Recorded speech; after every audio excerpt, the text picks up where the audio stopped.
collectively. We pray that we continue to be we the people, Lord, in order to work and make a more prosperous city. Bless this city. We thank you, and we thank you again, Lord, just for the liberty of being able to conduct this business. In Jesus' name, amen. Amen.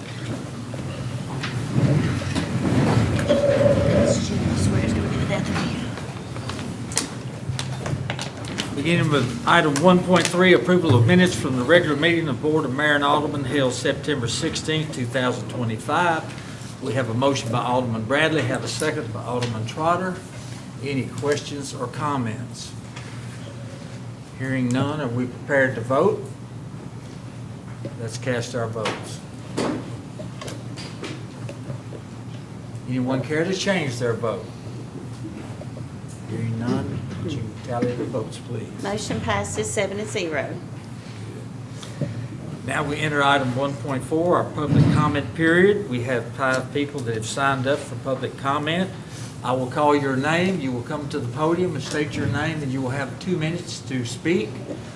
First on the items tonight is Mr. Jim Moore, if you would please.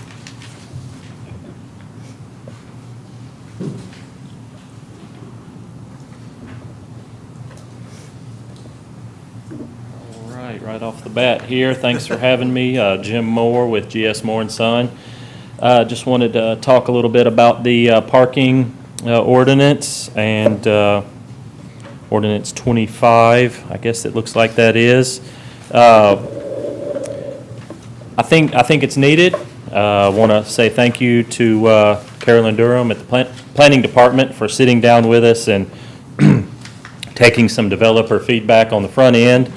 Was much appreciated.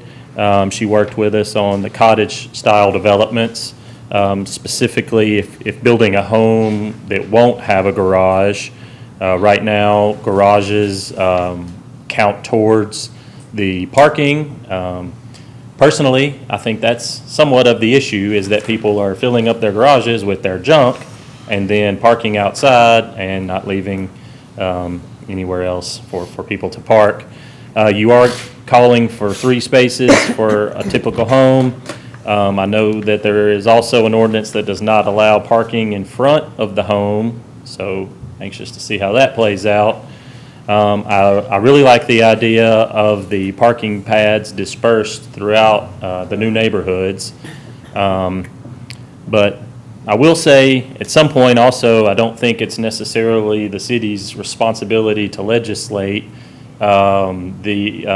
If somebody has an issue in a parking, everybody calls the city, and I understand that's frustrating, but at some point, to do a neighborhood now, you're required to have an HOA. Call your HOA. If you're in a multifamily, call the owner of the property. And the second thing I wanted to mention was 11502, standards for duplexes and multifamily. On line F, each dwelling unit shall be provided with a separate meter for all utilities. I can, is that my time? Thank you. All right. Thank you, Mr. Moore. Next, we'd like to call up Mr. Timon Welch. Okay, we'll call your wife then. Elizabeth Welch, will you come up, please? State your name. I'm Elizabeth Welch. So I'm here for the rezoning of 501 Highland from commercial to residential. That's item 2.4. And I wanted to thank the Planning Commission for their time and thoughtful discussion. They really worked hard to find a path forward. They voted unanimously to recommend approval, and I'm sincerely appreciative of that. When we bought this lot as a lot of record, we were told that we could build a house on it as long as it didn't exceed more than 40% of the total area, and that has always been our plan. It currently has a trailer on it that has always been used for residential.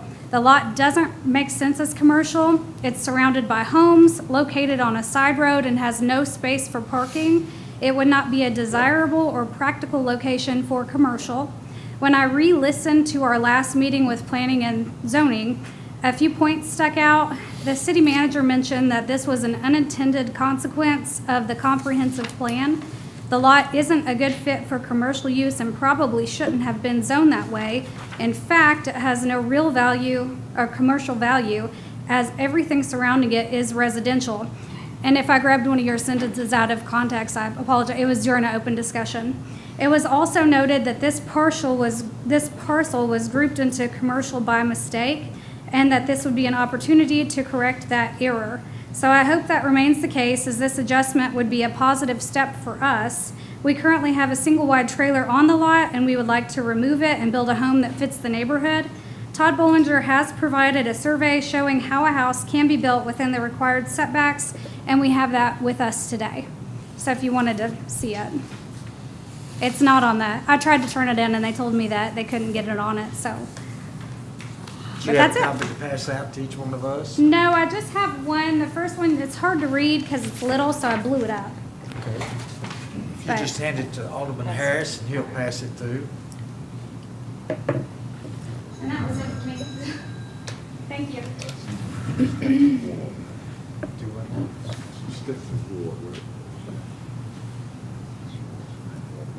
Thank you, Ms. Welch. Next, Mr. Ray Stewart. Stewart, state your name, please. Ray Stewart, we live at 508 Fifth Avenue East, and we love Springfield. I want you to always serve the city of Springfield first and its taxpayers in all your work. The Springfield Growth Plan is quite a lengthy document. A lot in there, surveys, a lot of numbers, and some detail about the city. One thing I did not find in all those 130 or 140 pages, it never asked elected officials or appointed officials to park their common sense and goodwill at the door. If you say you believe in beautiful open spaces, that you value safety, that you value what's best for your neighbors, then think upon these things. If there had been a part of the survey that said, how would you feel about your neighbor changing their lot from medium density to high density and knocking down their house and building 2 houses beside yours? Would you be for that or not? 9 out of 10 of you would say no. The 10th one probably didn't hear the question. The best quote from the October 2nd Planning Commission meeting came from Demetria White, and her comment in a client that she was representing said, "I'm just trying not to mess over the neighbors." I think Demetria's comment was a good comment that night. Thank you. Thank you, Mr. Stewart. Next, we'd like to call up Janice Stewart. Hi, I'm Janice Stewart, and I live at 508 Fifth Avenue East. And 12 years ago, we took a chance that Springfield would keep coming up, and we bought one of the oldest, if not the oldest, house in Springfield that was abandoned. She's actually 170 years old, and we call her Grace. It's situated on a main street coming into Springfield, and it has 4 blocks of 100-year-old or older homes.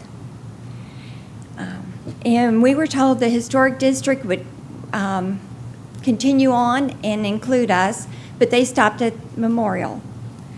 Please consider how you want our city to look now and in the future, and please show us some grace. Thank you. Thank you, Ms. Stewart. At this time, we'll close our public comment period. We'll move to item 1.5, our public hearing. Ordinance 25-26, an ordinance amending the conditions of service manual for national gas services. Is there anyone here that cares to speak to that? Seeing none, we'll move on to item 2.0, legislation. Item 2.1, discuss and possibly take action on ordinance 25-26 on second and final reading, an ordinance amending the conditions of service manual for national gas services. We have a motion by Alderman Holloman and a second by Alderman Bradley. Any questions or comments? Hearing none, are we prepared to vote? Let's cast our votes. Does anyone care to change their vote? Would you tally the votes, please? Motion passes 7-0. Item 2.2, discuss and possibly take action on ordinance 25-27 on first reading, an ordinance amending Title 16 of the Springfield Municipal Code relative to sidewalk regulations. We have a motion by Alderman Hubbard and a second by Alderman Holloman. I think City Manager Ryan Martin would like to speak to this. Thank you, Mayor. So this is an update from last month based on what we gathered from the discussion at the September meeting. So you have in your packet an ordinance that looks similar, but it has some different provisions. This has removed from the previously proposed ordinance, removed the references to merchandise displays, flags, and banners, and is otherwise substantially similar to what we looked at before, minus those sticking points. So I'll be glad to answer any questions if you have any. Any questions? Any comments? If not, we're ready to vote. Let's vote. Anyone care to change their vote?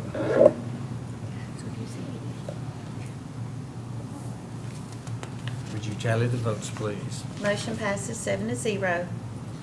Item 2.3, discuss and possibly take action on ordinance 25-28 on first reading, an ordinance rezoning property on Highway 41 from agriculture, AG, to multiple residential and office district, MRO. We have a motion by Alderman Gregg. We have a second by Alderman Holloman.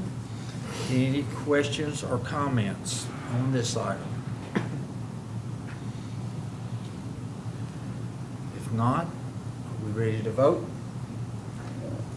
Let's cast our votes. Anyone care to change their votes? Would you tally the votes, please? Motion passes 7-0. Item 2.4, discuss and possibly take action on ordinance 25-29 on first reading, an ordinance rezoning property at 501 Highland Street from commercial general to high-density residential. We have a motion by Alderman Gregg, a second by Alderman Holloman.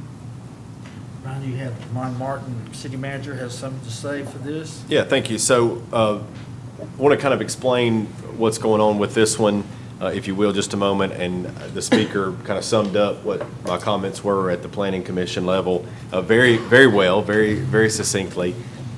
This is a small parcel that is located off of Fifth Avenue, one parcel off of Fifth Avenue on Highland Street. You can see that in your packet. That parcel sits right behind the parcel that sits on Fifth Avenue. At some point in time, historically, this parcel was zoned CG. And the reality is that at one point in time may have made sense. That does not make sense at the present time. That is a lot that should be, and it is surrounded by residential except for the parcel abutting Fifth Avenue. In the future land use map in the comprehensive growth plan, it was not feasible or possible to go parcel by parcel and identify what's currently zoned and what it was done basically by area. So the parcel in the future land use map has remained a commercially designated parcel. What the Planning Commission acknowledged and what the staff told the Planning Commission at their October meeting is that we cannot, as a staff, recommend approval of this rezoning because it doesn't match up with the comp plan, okay? We're not able to do that. You all approved a comprehensive growth plan with a future land use map, and we can't recommend that you do something that's in violation of that. What the Planning Commission agreed to do, because we acknowledged that the problem is it shouldn't be like that, right? So the Planning Commission acknowledged an intent and a desire to amend the land use map to correct that issue, the mistake. That word, it was intentionally zoned that way at one point in time, but it's erroneous in what it's classified at now on the comprehensive growth plan land use map. So because the Planning Commission did that, what they've done is they've recommended to you all to approve the rezoning with the understanding that they intend to revisit the future land use map and amend that. But that requires some statutory provisions like a public hearing, so that will take place at the Planning Commission level. So it's kind of convoluted, doing things out of order, but the Planning Commission was confident enough to go ahead and recommend that you all rezone this. And with that, with the Planning Commission's intent to amend the future land use map, the staff then is comfortable with recommending the rezoning as well. Thank you, Ryan. Question. Tim, Alderman Harris. We, pass this, I'm assuming we would have to amend this to make this contingency part of it, or is that how you have it written? That's how now? we have it written. Okay. The planning commission's recommendation before you all tonight is contingent on the approval. So if we do approve it, how long is it gonna take them to make the changes that need to be made for them to build what they want to build? The rezoning would become effective upon your second reading next month. And then they would be, it would be officially rezoned, unless you all wanted to wait until and make the rezoning effective. And actually, I think if you look at section 2 of the ordinance, let me make sure I get this correct. Section 2 of the ordinance, that's on page 2 in your packet. This ordinance shall become effective upon its second and final passage as required by law and upon adoption by the Board of Mayor and Aldermen of an amendment to the comprehensive growth plan concerning the future land use designation. So the planning commission has to come back with a public hearing and their recommendation to amend, and then you all have to approve that. So it would be December. Am I right, Ms. Durham, on that? It would be December, not November. Before they can start? Correct. May I ask, how does all the persons feel about that? That's. It seems logical to me. I think, is looking at the map and what she's presented with, I mean, this is just a logical conclusion to make that residential. That seems, I mean, if it's where I think it is, I mean, the picture's there's pretty a clear brick here. building in front of it. So I want to think Ms. Walker may have lived there in the trailer at one time. And if you weren't looking for it, you probably wouldn't known it was there. It was tucked in behind that other building. Since that kind of hurt my ward, I concur with what you guys want to do, okay? I wanted to get rid of it years ago, just so ugly. This is the right thing to do. Yeah, it is. It definitely is. Alderman Holman? I just wanted to say thank you all for your patience. I know when you purchased that, you didn't anticipate this hurdle, and I think we're gonna hopefully be able to address that. And I just appreciate also the city and the planning commission's ability to acknowledge, yep, we're not perfect, and maybe we have a slip up here, but we can fix that. And again, thank you all for your patience and being here tonight. Any other questions or comments? She gave a very compelling argument. She's a good lawyer there. But if everything falls into place, they should be able to start something in December. In December, After our meeting in December. Correct. Any other questions or comments? Are we ready to vote? Get it vote. Let's cast our votes. Anyone care to change their vote? No? Tally the votes, please. Motion passes 7-0. Very good.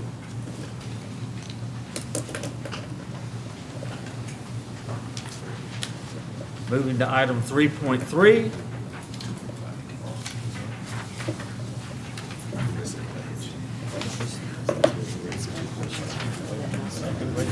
I got it ready to go. Moving to item 2.5. Discuss and possibly take action on ordinance 25-30 on first reading. Need a second.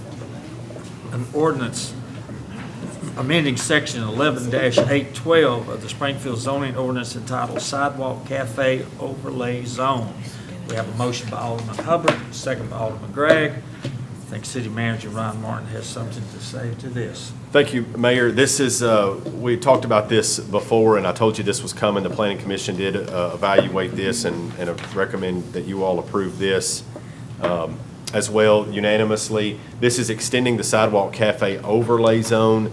This goes to and is connected to the discussion we had about sidewalk obstruction, but this deals specifically with restaurants and cafes. This deals specifically with tables and chairs that are only eligible to those who are in the food business, restaurants only, cafes only.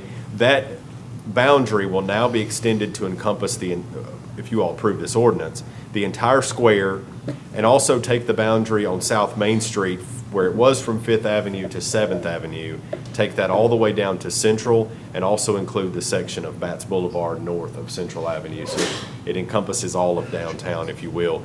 Before, there was a section of the square that wasn't even included in the overlay zone. It was just 6th Avenue instead of West Court Square. So now all of downtown, if you will, is from the South Main perspective, is included in the Sidewalk Cafe overlay zone. in the proposal. If you have any questions, I'll be glad to answer them. Any questions? Any comments? Are we ready to vote? Let's cast our votes. Anyone care to change their vote? Would you tally the votes, please? Motion passes 7-0. Item 2.6, discuss and possibly take action on ordinance 25-31 on first reading, and ordinance amending section 11-203 of the Springfield zoning ordinance relative to the definitions of substantial compliance and submission date. We have a motion by Alderman Hubbard, a second by Alderman Gregg. Any questions or comments? Hearing none, are we ready to vote? Let's cast our votes. Anyone care to change their vote? Would you tally the votes, please? Motion passes 7-0. Item 2.7, discuss and possibly take action on ordinance 25-32 on first reading. An ordinance amending the Springfield zoning ordinance relative to vested property rights. We have a motion by Alderman Hubbard, a second by Alderman Bradley. Any questions or comments on this item?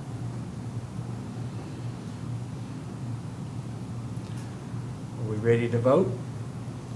Let's cast our votes. Anyone care to change their vote? Would you tally the votes, please? Motion passes 7-0. Item 2.8, discuss and possibly take action on ordinance 25-33 on first reading, and ordinance amending the Springfield zoning ordinance relative to residential parking requirements. We have a motion by Alderman Hubbard, a second by Alderman Holloman. Any questions or comments? Hearing none, are we ready to vote? Let's cast our vote. Anyone care to change their votes? Would you tally the votes, please? Motion passes 7-0. Item 2.9, discuss and possibly take action on ordinance 25-34 on first reading, and ordinance rezoning property at 506 Fifth Avenue East from medium-density residential district R10 to high-density residential district R7. We have a motion by Bassmeyer Harris, a second by Alderman Hubbard. Any questions or comments? Are we ready to vote? Let's cast our votes.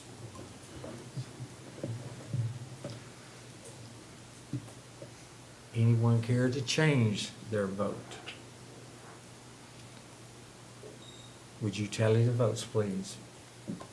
Motion passes 6-1.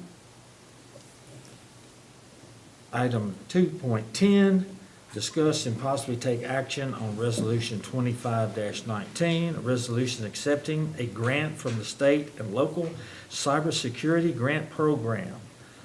We have a motion by Alderman Trotter, a second by Vice Mayor Harris. Any questions or comments? Comments from me is accepted because I'm looking at this Laverne situation, and I don't want us to get caught up in the same. City Manager, do you have any comments on that? I'm not familiar with anything in Laverne. Cybersecurity to us is extremely important, and there are a few specific things that are outlined in your packet about what this grant will go towards. We're grateful for the state for awarding the grant. Multi-factor authentication is one of those things that we are trying to implement citywide. Unfortunately, you putting in your password just isn't good enough anymore, and there's got to be someone to make sure that that's actually you, or something to make sure it's you on the other end of that device, and that protects our critical infrastructure here. I say it often, and I don't mind, I've told you all 1,000 times, we are the constant target of cyber threats. Why is that? Because of our critical infrastructure here, our electric grid, right? We have a water treatment plant that supplies the drinking water for about 60 to 65% of the county. And so we can see those threats that try to penetrate our networks continuously. So cybersecurity is something that we train our employees on. We have mandatory cybersecurity training. And we try to make sure we protect that and to be good stewards of the resources that we've been entrusted with by the taxpayers. Reason why I made my comment, because Laverne is still going through, they were hit, and they're going through a struggle. Their, water supply, all the main grids and stuff were hit at one time, so they were off, so. I just wanted you to comment, Yep. let the public know that we're on top of it. Absolutely. And I know it's very difficult sometimes to stop it, but this is going on. We have these, I'm a label as antisocial people who just want to disrupt municipalities. Any other questions or comments? Are we ready to vote? Let's cast our votes. Anyone care to change their vote? Would you tally the votes, please? Motion passes 7-0. Item 2.11, discuss and possibly take action on Resolution 25-20, a resolution declaring certain property surplus and authorizing the disposal of such property. Have a motion by Alderman Hubbard, a second by Vice Mayor Harris. Any questions or comments? Are we ready to vote? Let's cast our votes. Anyone care to change their vote?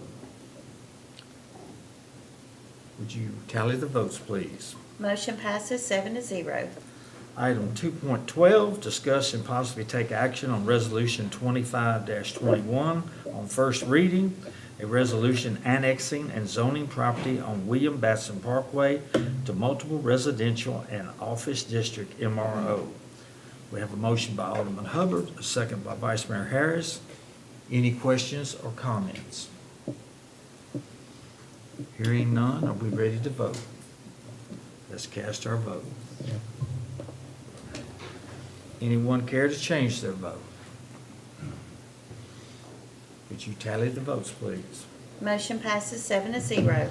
Moving to our administrative portion of our agenda, item 3.1, discuss and possibly take action on the adjustment of the retail electric rates of Springfield Electric Department due to wholesale fuel cost adjustment by the Tennessee Valley Authority. We have a motion by Alderman Hubbard, a second by Alderman Holloman. Mr. Electric Director Terry Risha, what say you? 0.57% higher. Any questions or comments? You've been generous over the last few months, so I can't complain. Any other comments or questions? Let's cast our votes. Anyone care to change their vote? Would you tally the votes, please? Motion passes 7-0. Item 3.2, discuss and possibly take action on the adjustment of the monthly gas rates of the Springfield Gas Department. Have a motion by Alderman Gregg, a second by Alderman Bradley. Gas Director, Mr. Bench Davis, what say you? Purchase gas adjustment decreased 1.9 cents, resulting in a across the board decrease of 2.77%. Good. Any questions or comments? Favorable weather, no hurricanes and stuff like that has made the southeast really, the gas prices really go down. Are we ready to vote? Let's cast our votes. Anyone care to change their vote? Would you tally the votes, please? Motion passes 7-0. Item 3.3, discuss and possibly take action on a recommendation from the Traffic Committee regarding on-street parking in Queen Anne Court subdivision. We have a motion by Alderman Hubbard, a second by Alderman Bradley. Any questions or comments? Are we ready to vote? Let's cast our votes.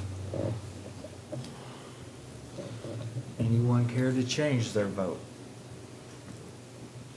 Would you tally the votes, please? Motion passes 7-0.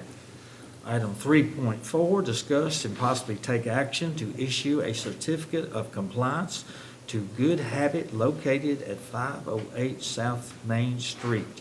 Have a motion by Alderman Hubbard, a second by Alderman Trotter. Any questions or comments? Are we ready to vote? Let's cast our vote. Anyone care to change their vote? Would you tally the votes, please? Motion passes 7-0. Item 3.5, discuss and possibly take action on change order number 3 from J. Cumbie Construction Incorporated for the water treatment plant high service pump upgrade project. We have a motion by Alderman Hubbard, a second by Alderman Trotter. Any questions or comments? Are we ready to vote? Let's cast our votes. Anyone care to change their vote? Would you tally the votes, please? Motion passes 7-0. Item 3.6, discuss and possibly take action on a proposal from Evoca Water Technologies LLC for raw water intake and removal. We have a motion by Alderman Trotter, a second by Alderman Holloman. Any questions or comments? May I just, that's in particular the Red River Yes, sir. plant. Any other questions, comments? If not, let's cast our votes. Anyone care to change their vote? Would you tally the votes, please? Motion passes 7-0. Item 3.7, discuss and possibly take action on an application for the Violent Crime Intervention Fund Zip Codes Grant for patrol-based activities for the police department. We have a motion by Alderman Trotter, a second by Alderman Holloman. I believe City Manager Ryan Martin has something to say to this. Yes, sir. Thank you, Mayor. So that's not a typo in your packet. That's actually $1 million grant from the state of Tennessee, from the Violent Crime Intervention Fund. And so patrol-based activities, those things that prevent and deter violent crime are eligible expenses. And so the PD is, this is a huge award from the state of Tennessee. It's a big deal to get that amount of money. So we're identifying and all of the things that the PD, we talk about at strategic planning, right? That the police department has in their strategic plan. So identifying and evaluating those in a priority. I can tell you that one of those priorities is going to be additional barriers, right? The Archer barriers that we have downtown for events. We'll have additional ones of those will be purchased with these funds because we don't have enough to cover some of when we do certain events, to cover some of the areas, and we have to use either personnel or vehicles or things like that. So we'll look at purchasing additional barriers, and there's some other things. And so we'll let you know about that. This is approval for the application that we have to officially submit. We've been awarded the funds, but we still have to have your approval to apply for that and receive those funds. Is part of the entity, community policing, is it gonna be part of it, where you visit the neighborhoods? Do you remember, you've been a long time back there, maybe. You remember the community policing type of situations we used to have, where you really find the pockets that are of the communities that might be subject to have high crime, that we intervene with different strategies and I would just say PR type of setting. Is this gonna be part of it? That's what I'm asking. This particular grant doesn't cover that. I don't believe. This particular grant covers patrol-based activities as far as goods and stuff, right? And so we're talking about items that, to be purchased, so not this particular grant, but we still. But you understand what I'm trying to say? Absolutely. You know, because we used to be really, really good at that, you know. Can it be used to purchase LPRs? Yes. Okay, that's great. Any Really other, boots on the ground in those areas that we consider weak. Right. I have a quick question. This is for violent crime intervention, correct? How do we get to spend the money on barriers if it's not violent crime related? Well, I believe that somebody plowing a vehicle into a crowd would be, Well, I was thinking of it from a different kind of. Right, yeah. I didn't understand it's a broad, I think it's a broad, very. but it's anything, any violent crime. I mean, that's what we're trying to do is deter an event, whether it's a violent crime like that or whether it's, Alderman Trotter mentioned LPRs to prevent and deter if you have a homicide suspect that flees a scene in a vehicle, and you can have that license plate. So it's anything that can prevent, deter, enforce, correct violent crime is my understanding. Any other questions or comments? But was my comment wrong about intervening? Now, I understand what you were saying. This grant covers Okay. something a little bit different. Because I'm kind of noticing in some of my areas, I'm not comfortable with Park Street. I see kind of buildup of undesirable type of behaviors and stuff that might be going on. So, people lounging around and I know that criminal activity could really come out from that. That's what I'm talking about. You know? Okay. Any other questions or comments? Are we ready to vote? Let's cast our votes. That's a Park Street. Anyone care to change their vote? Would you tally the votes, please? Motion passes 7-0. Item 3.8, discuss and possibly take action on on-street parking in Saddlebrook subdivision. We have a motion by Vice Mayor Harris, a second by Alderman Hubbard. Alderman Harris, you have a comment? Each of you have a letter in your packet from me, because I thought I was not going to be in town tonight, but those plans changed. About a year ago, probably in November, if I remember correctly, this board, we honored the request of the HOA at Oakland Farms to make all their streets no parking. It was my oversight as part of, I thought all of that was part of Oakland Farms in that area, but it's been brought to our attention by one of the residents there that lives in the Saddlebrook subdivision part of that they are not part of Oakland Farms. They do not pay any HOA dues. They do not have any privileges to their room that they have or the pool that they have of that. And they are asking that we remove them from what we passed last year. So we reverted back to what the original recommendation was from the traffic committee to make one side of the street no parking, which would probably be the side that does not have any fire hydrants, I believe is what Mr. Martin said. And then there is one street that one side is part of Oakland Farms, the other side is part of Saddlebrook. So if that street of Saddlebrook has fire hydrants and we pass it, but that would be the side that there would probably no parking on either side of that street from that. But I see no reason not to honor their request. I think it's going to come at some expense to some signage that will have to be changed, but it's not that great deal of money that I would ask everyone to honor it if they would. Any other questions or comments? We're ready to vote. Let's cast our votes. Anyone care to change their vote? Would you tally the votes, please? Motion passes 7-0. Discuss and possibly take action on an agreement with Online Information Services Incorporated to provide utility, customer credit, and collection services. We have a motion by Alderman Hubbard, a second by Alderman Gregg. Any questions or comments on this item? Are we ready to cast our votes?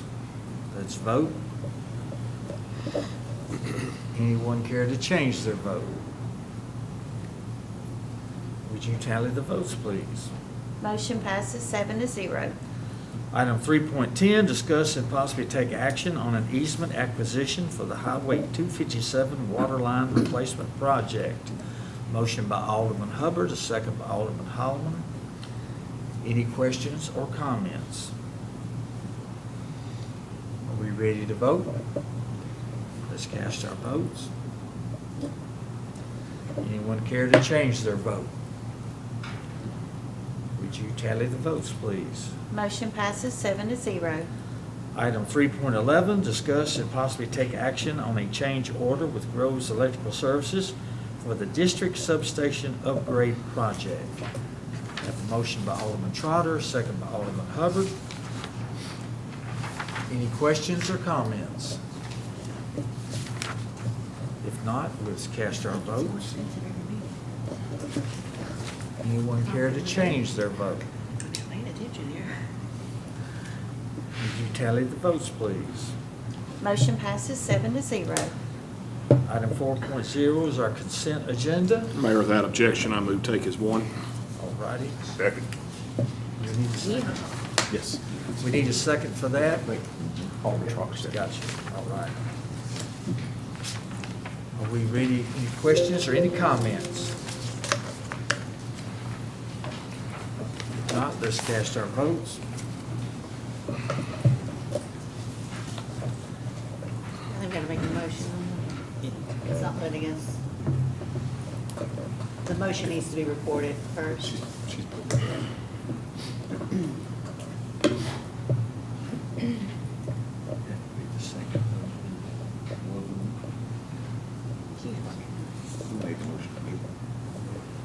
Can you make the motion?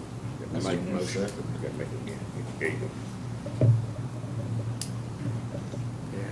Now we can vote. Motion and a second. Any discussion? Let's cast our votes. Anyone care to change their votes? Would you tally the votes, please? Motion passes 7-0. Good. Item 5.0, City Manager Ryan Martin's report. Thank you, Mayor. So a couple of quick things, just one reminder and then a new date for you. So October the 27th, that is this coming Monday at 10 a.m. is going to be our groundbreaking ceremony for the new wastewater treatment plant. That's out at the very end of Lawrence Lane, as far as you can go, almost as far as you can go. And we'll have the groundbreaking out there. As you know, that's the largest project in city of Springfield history, and as far as money-wise. And so that's something that will last, outlast, last for generations, a couple of generations to come. So we hope to see you there, October 27th, 10 a.m. Mark down November the 5th, excuse me, that's a Wednesday at 2 p.m. We will officially open or have our ribbon cutting ceremony. It's open already. Ribbon cutting ceremony for our upgrades at Garner Street Park, including the playground. All the final touches are done. We're waiting on the sign to come in. The sign's in now. The floors are done in the bathroom facility. It's just a lot of nice upgrades out there at that park. If you haven't dropped by to see that, please do. And we'll see you on Wednesday, November 5th at 2 o'clock for that event. Want to introduce somebody in the back. If you'll wave your hand, Cole Webb is our new IT analyst. He started with us a couple weeks ago, and we're excited to have Cole with us on staff now. So you'll be seeing a lot of Cole. If you have any issues with your iPad, he's an expert, and he'll be able to take care of all of those. As far as the TVA agreement goes, we've skipped that 2 months in a row. We put it on the agenda so that way we can satisfy the notice requirements in hopes that we have a finalized version of something for you all to approve. As of this afternoon, Ms. Barty and I kind of agreed that we weren't comfortable enough with some of the revisions that came back, and we want to make some more revisions to it with TVA. So those discussions will be ongoing. You'll see that again in November, and hopefully have a final version for you to approve. Lastly, I want to make note of one thing that is becoming an issue that we're doing some research on and may require action of some sort, may not. We don't quite know yet. The county, Robertson County Solid Waste is now charging us $15 per mattress that we deposit at their facility. We understand, hey, it's expensive, so this is not a gripe or a complaint that about that. We understand that trash is expensive, and we have a solid waste crisis in Middle Tennessee. For those that don't know, we have a solid waste crisis in Middle Tennessee, and it's going to get worse before it gets better. Not just Springfield and Robertson County, but all across the region. The difficulty there is that has greatly increased the cost of our junk collection that we do in April and October. We set out this month to absorb those costs of the mattresses to try to see what that did to the budget. As of today, Mr. Moore estimates we've spent over $4,000 in depositing mattresses. So, as you know, so that's unaccounted for funds or unallocated, unplanned for expenses with our free junk collection, because that we provide that service to our residents at no charge. We pick up your junk in April and October. So we may be looking at a crossroads of where we may have to exclude mattresses from that in the future. And because I believe that'll probably be $5,000 or so before the month is over with. So just want to give you a heads up that may, and if anything needs to be changed from an ordinance perspective, we'll bring that to you all. If not, we may administratively make that change by the time April comes around. But we will try to. Mr. Moore and I have already talked about how we would want to make sure everyone is notified. We certainly don't want somebody to take a mattress out of their home and set it outside and have to take it back in, right? So we want to make sure if we have to make that change, that we notify everyone. So ending on some good news, our sales tax for FY26 is coming in. We're about 2.5% ahead of budget as of this month, which is great. Not because we just want tax money, but that's a bellwether of our economy, right, of how much people are shopping locally. So when those numbers and projections look good, then that means our economy is strong. That also means that we can fund the services that our citizens want from us, like fire service and police service and the new playground at Garner Street Park and all of those things. So, Mayor, that's all I have. Thank you all very much. I noticed we're missing our park director. Is he well? He's well. He's on some family time this evening, and so he's well. It's a shame he can't be here to get his glory. Yeah. I think on behalf of our board to extend our condolences to Kim Brickles in the death of her father. And also be in prayer for Vice Mayor wife is in the hospital, so be in prayer. Do we have a motion to adjourn? Second. We are adjourned.